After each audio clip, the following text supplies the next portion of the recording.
مساء الخير عليكم، واش راكم؟ ان شاء الله تكونوا كامل بخير وعلى خير.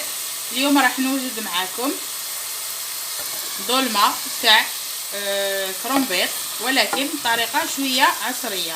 هنا واش عندي حبيبه بصل تكون شويه كبيره، راح نحضر بها الصلصه البيضاء، قطعتها قطع صغيره، درت الزيت، ملح، فلفل كحل، شويه قرفه وشويه كركم جوست باش يعطينا بنه. وراح نخلي كل شيء يتقال على نار متوسطه. جهه ثانيه هنا ديت الكرومبيط ديالي، حطيته داخل الماء يغلي باش يدبل لي، ونقدر من بعد ان شاء الله نشكله كيما حبيت. هنايا مور ما غلالي راح نحطوه يبرد، وراح ندوز ديريكتومون للحشوه ديالي. عندي هنا حبيبه بصل صغيره، معدنوس، راح نضيف كميه قليله من الارز. كيما على بالكم الظلمه توجور فيها الرز. راح ندير لي زيبيس اللي هما ملح، فلفل كحل، وشويه فقط كركم.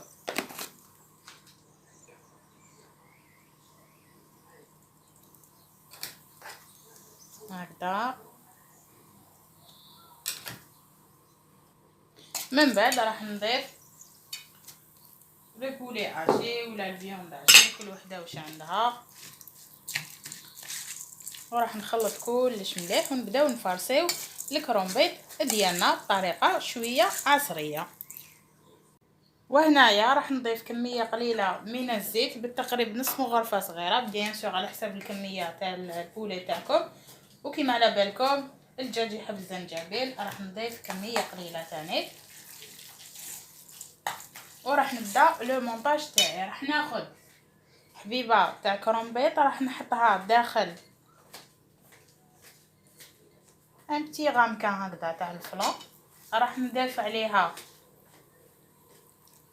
هكذا لو بولي هاشي تاعي، وراح نغلقها على شكل دائري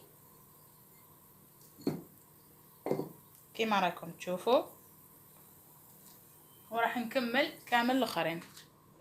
راح ناخذ واحد اخرى تحطوها كي تكون عندكم وريقه صغيره، تقدروا تضيفوا لها كميه اخرى. راح ناخذ كيف كميه من لو بولي تاعي هكذا، وراح نغلق عليه مليح.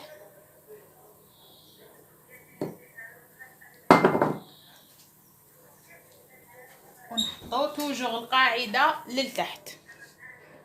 هنايا مور ما كملنا ستفنا كامل الكرومبيط ديالنا على شكل دائري، راح ناخذ المرقه اللي طابت لي، وراح نعمر بريسك 2 وندخلو للفوغ يطيب لنا.